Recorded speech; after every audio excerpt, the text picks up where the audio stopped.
Bonjour à tous, dans cette vidéo nous allons corriger ensemble l'activité 2,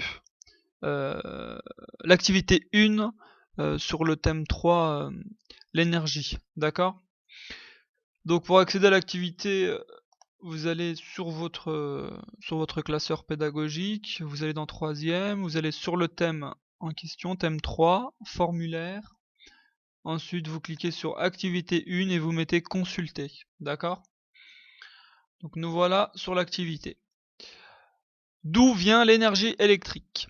La production d'électricité à partir des centrales thermiques à flamme est le mode le plus répandu dans le monde et bénéficie des abondantes, mais épuisables, ressources en charbon, pétrole et gaz de la planète. Certains pays se lancent dans le développement de centrales géothermiques. On veut ici comprendre ce choix. Pourquoi certains pays ont opté pour des centrales géothermiques? Partie 1. Centrale géothermique. Document 1. Principe de fonctionnement d'une centrale géothermique. Une centrale géothermique produit de l'électricité sans qu'il y ait de combustion, grâce à la chaleur de la Terre qui transforme l'eau contenue dans les nappes souterraines en vapeur. Le mouvement de la vapeur d'eau sous pression permet de faire tourner une turbine entraînant un alternateur qui produit alors un courant alternatif. D'accord? Donc ça, c'est le fonctionnement d'une centrale géothermique. Première question. Donnez la source d'énergie utilisée par les centrales géothermiques. Là, il faut aller piocher dans les documents, donc c'est la compétence s'approprier. Donc donner la source d'énergie utilisée par les centrales géothermiques. La source d'énergie, c'est la chaleur de la Terre. La source d'énergie est la chaleur de la Terre. Point. Il faut vraiment faire une belle phrase. Là, c'est l'autre compétence, communiquer. Et vous êtes évalué sur les compétences, donc attention. Que permet de faire cette source d'énergie? Donc la chaleur de la Terre, elle permet de faire quoi quand on lit le document? On voit qu'elle permet de transformer l'eau, d'état liquide en état gazeux. Donc elle permet la vaporisation de l'eau. Elle permet la vaporisation de l'eau. D'accord? Dire ce que permet de produire une centrale géothermique. Donc, elle permet de produire quoi, une centrale géothermique, au final? De l'électricité. Cette centrale permet de produire de l'électricité. Point. Et voilà les trois premières questions. Les trois premières questions, c'est purement de l'analyse de documents. Donc là, les trois premières questions, pour avoir les réponses, il faut aller piocher dans les documents. Donc c'est de la compétence s'approprier, C1. D'accord? Voilà. Ensuite, question suivante, complétez le diagramme ci-dessous. Donc là, on doit compléter les étapes du diagramme. C'est le diagramme énergétique de ce type de centrale, la centrale géothermique. D'accord? Donc, on vous donne à chaque fois le 1, le 2, le 3, le 4. Et à chaque fois, on vous dit qu'est-ce qu'on doit mettre. Donc, dans le 1, quand c'est en carré comme ça, en rectangle plutôt, à l'intérieur, ce qu'on doit mettre, c'est la source d'énergie. Et donc, la source d'énergie ici, c'est quoi? Est-ce que c'est l'énergie électrique? Est-ce que c'est l'énergie thermique? Est-ce que c'est la chaleur de la Terre? Ou la turbine? Eh ben, c'est bien la chaleur de la Terre. C'est même la réponse numéro 1. Ensuite, dans le 2, en fait, c'est quand il y a des flèches comme ça traduit une énergie. Donc la chaleur de la Terre, elle permet d'amener quelle énergie? Quel type d'énergie?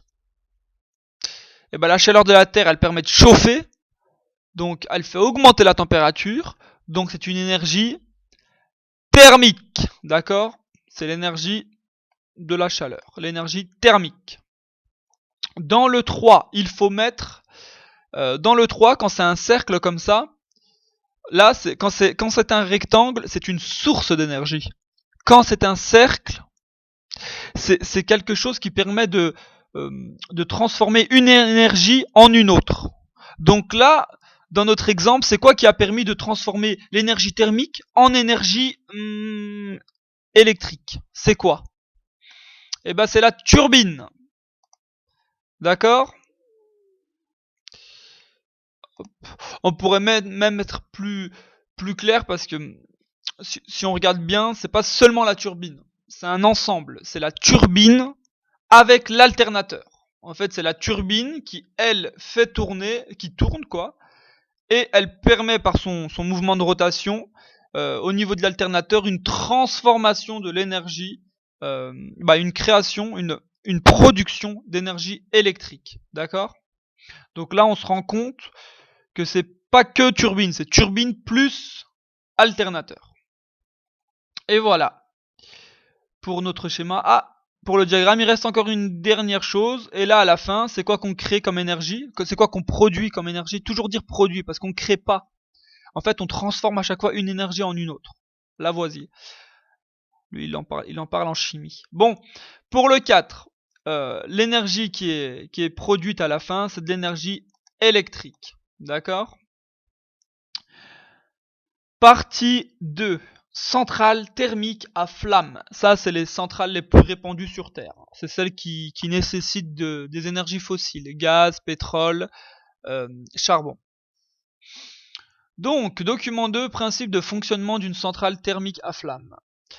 Petit 1, combustion du charbon, du pétrole, du gaz. Donc ici, quand on dit combustion, c'est qu'on commence à le brûler, quoi. 2, vapeur d'eau. Donc là, la combustion, elle permet par sa chaleur de chauffer l'eau. Donc elle transforme l'eau liquide en eau gazeuse, donc en vapeur d'eau. Cette vapeur d'eau est acheminée jusqu'à la turbine et l'alternateur, et donc elle fait tourner la turbine. Et quand la turbine tourne, forcément, ça fait tourner l'alternateur, et l'alternateur, lui, permet une production d'électricité qui directement est acheminée sur le réseau public. D'accord? Le 6, c'est le réseau électrique. Le 5, c'est dans ces tours, l'eau de refroidissement de la centrale est elle-même refroidie en circulant au contact de l'air, ce qui explique le dégagement de vapeur d'eau. Donc je sais pas si vous remarquez, mais les grosses centrales, vous avez des espèces de grosses structures comme ça, et vous voyez du gaz, oui c'est du gaz, mais de la vapeur d'eau pour être plus clair, qui s'échappe de ces grosses structures. Et en fait, cette vapeur d'eau, au final, c'est cette vapeur qui provient de l'eau utilisée pour faire tourner la turbine, d'accord? Donc cette eau, quand elle vient ici, c'est pour être refroidie. Donc c'est tout un système, d'accord? Ensuite, cette cheminée libérant gaz et fumée produits lors de la combustion. Donc c'est bien cette cheminée, ici, là. En fait, cette cheminée-là, le 7, il libère la fumée qui vient de la première combustion, d'accord? Et elle sort par là. Donc, question 8. Donnez là où les sources d'énergie utilisées par les centrales thermiques à flamme. Donc, on l'a déjà dit. Les sources d'énergie sont, deux points, le pétrole, virgule, le gaz, virgule, le charbon. Point. Que permet de faire cette source d'énergie? Donc elle permet de faire quoi? Quand on prend le gaz, le charbon ou le pétrole, quand on le brûle ici, il permet de faire quoi? De chauffer de l'eau. Donc c'est le même système que les centrales géothermiques. La seule chose qui change, on se rend compte que c'est la source d'énergie initiale. Donc elle permet de chauffer l'eau. Point. Pour être plus clair, transformer l'eau liquide en eau gazeuse, sous forme gazeuse.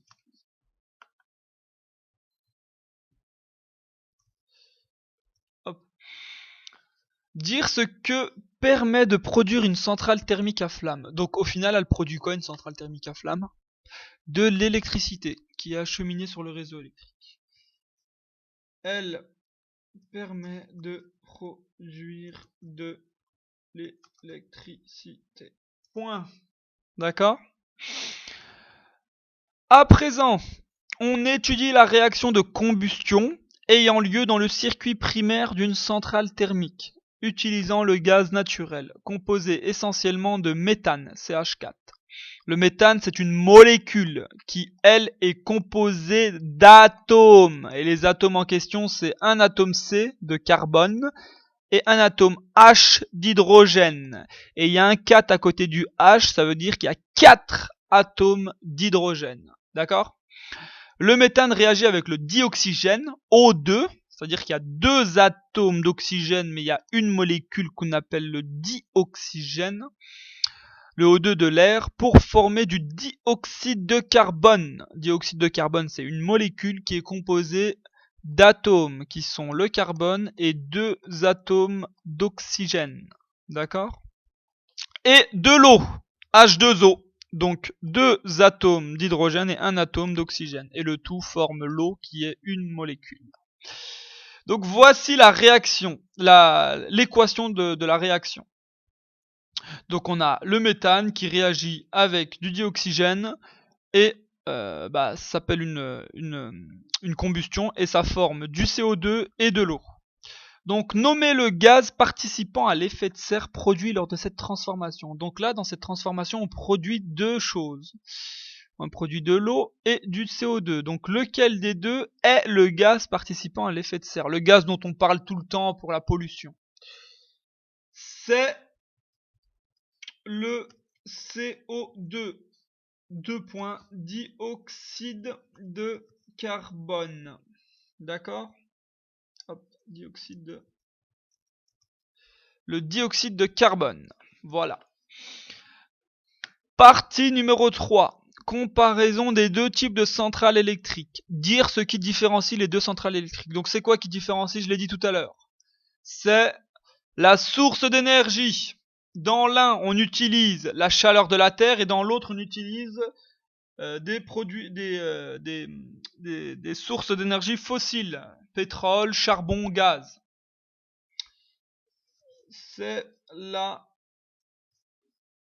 source d'énergie qui les différencie. Point. Donner une définition de source d'énergie renouvelable. Une source d'énergie renouvelable. Une définition.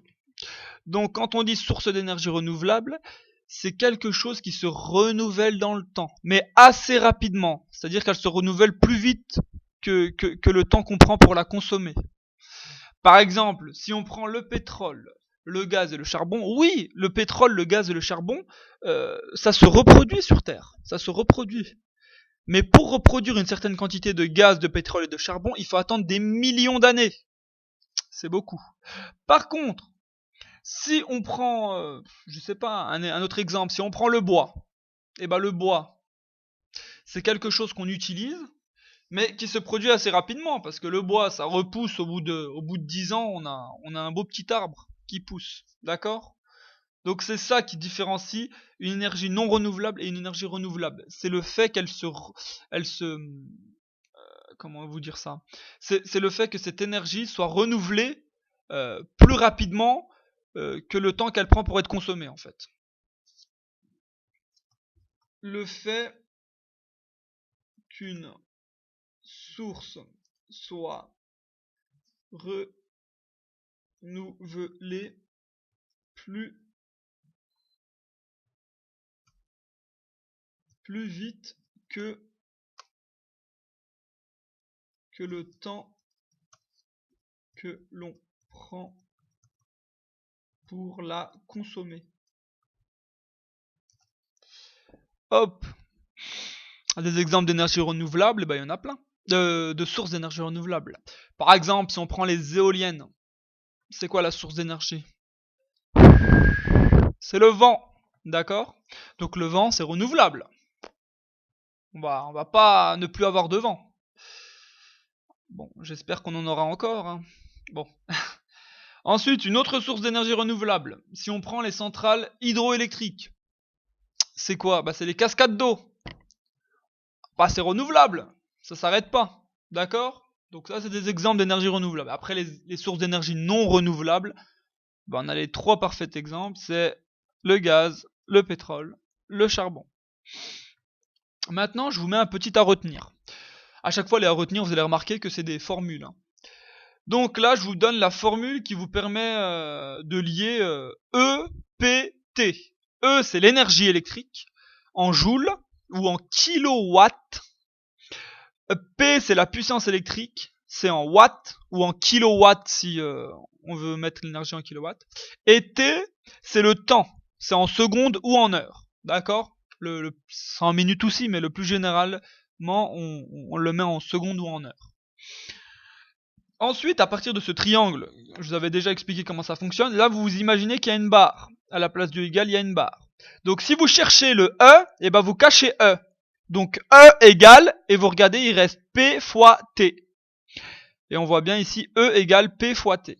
Si cette fois, vous cherchez P, et ben vous cachez P, et il y a E sur T. Donc, P égale E sur T. Et maintenant, si vous cherchez le temps, bah vous cachez le temps et il vous reste E sur T sur P. Donc T égale E sur P. D'accord? Et voilà les trois formes de cette formule. Un réacteur de centrale thermique à flamme produit une puissance d'environ 1100 millions de wattheures. Un réacteur de centrale géothermique peut délivrer une énergie de 7 500 000 millions de watts-heure par an, en fonctionnant 6820 heures. Oh là là là, d'accord? Vous avez compris. Donc là, dans un premier temps, on vous dit que la centrale thermique à flamme, elle a une puissance de 1100 millions de wattheures. Millions de watts, désolé. Et un réacteur de centrale géothermique, on vous dit que lui, il a une énergie de 7 500 000 millions de wattheures et pour un fonctionnement de 6820 heures. Donc la question qui suit, c'est montrer par un calcul que la puissance électrique du réacteur de centrale géothermique est équivalente à celle du réacteur de centrale thermique à flamme. Donc là, on veut montrer que la puissance électrique est la même pour les deux centrales électriques. Donc pour la géothermique et pour la centrale thermique à flamme. Donc on veut calculer la puissance. Donc P égale, donc dans un premier temps, on cherche la formule. Donc on cache P et il nous reste E sur T. Donc P égale E sur T. Donc là, juste, on peut faire par suppression pour une mauvaise formule. Donc quand on regarde les 4 propositions, est-ce que la première est bonne? Eh ben non, parce que c'est E fois T, alors que nous, c'est E divisé par T. La deuxième, c'est encore E fois T, alors que non, c'est E divisé par T. Donc les deux premières, déjà, on les supprime. Ensuite, on regarde les deux suivantes. On a P égale E divisé par T. L'énergie, elle est égale à combien? Parce que là, on cherche pour une centrale géothermique. Sachant qu'une centrale thermique à flamme, on nous donne déjà la puissance électrique. Donc on veut calculer pour une centrale géothermique. Donc pour une centrale géothermique, l'énergie, elle est égale à combien? 7 500 000 millions de wattheures. D'accord? Donc là, quand on regarde au niveau de l'énergie, on voit qu'ici, on a bien l'énergie, la bonne énergie, et là, on n'a pas la bonne énergie. D'accord? Donc celle qu'il faut choisir, c'est celle-ci. Hop, on clique dessus. Et normalement, quand on fait le calcul, on divise bien par l'heure. Donc l'heure d'utilisation, c'est 6820 heures. Donc on a 7 500 000 divisé par 6820 et ça nous donne 1100 millions de wattheures. Ah bah tiens, 1100 millions de wattheures, c'est la puissance de la centrale géothermique. Et on voit qu'elle correspond à la puissance aussi de la centrale thermique à flamme. Donc on peut dire que les deux centrales ont une puissance électrique équivalente. D'accord? En faisant référence aux réponses précédentes, donnez deux arguments expliquant pourquoi certains pays ont opté pour des centrales géothermiques. Là, je fais appel à votre esprit critique, d'accord? Donc il faut reprendre un peu tous les éléments que vous avez vus pendant cette activité documentaire et me sortir deux arguments qui expliquent, ou du moins qui permettent, qui sont donnés par les pays de nos jours pour une utilisation des centrales géothermiques, plus qu'une utilisation des centrales thermiques à flamme. Donc le premier argument, c'est source d'énergie renouvelable. Et oui, parce que là, la source d'énergie, c'est la chaleur de la Terre. Et la chaleur de la Terre, c'est renouvelable. Alors que pour les centrales thermiques à flamme, la source d'énergie, c'est le gaz, le pétrole et le charbon. Et ces trois sources d'énergie, il faut attendre des millions d'années pour qu'elles se reforment. Donc autant vous dire qu'elles sont pas du tout renouvelables. Très loin de là. Donc ça, c'est le premier argument. Et le deuxième argument, regardez, si on retourne, on recule un peu, on retourne ici, on étudie la réaction de combustion.